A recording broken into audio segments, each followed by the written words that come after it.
Di sebuah rumah sederhana di Jalan PDAM Tirtamusi, Lorong Rahmat, Bukit Lamo, Palembang, salah seorang satpam yang kreatif menghasilkan beragam kerajinan yang bermutu. Inilah hasil karya Saiful Anwar, 26 tahun, yakni miniatur robot yang cukup cindo. Cukup menarik bukan?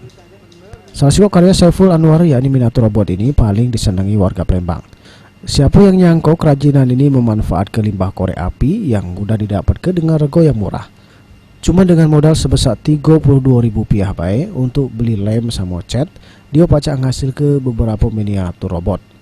Untuk ngawe ke robot ini ngabis ke waktu kurang lebih 2 jam, terdiri dari perakitan yang memang rumit, mengingat ukurannya yang kecil. Selain itu, proses pengeleman memerlukan ketepatan posisi ornamen robot. Untuk rego bervariasi mulai dari Rp20.000 sampai Rp750.000, tergantung kerumitan sama ukurannya.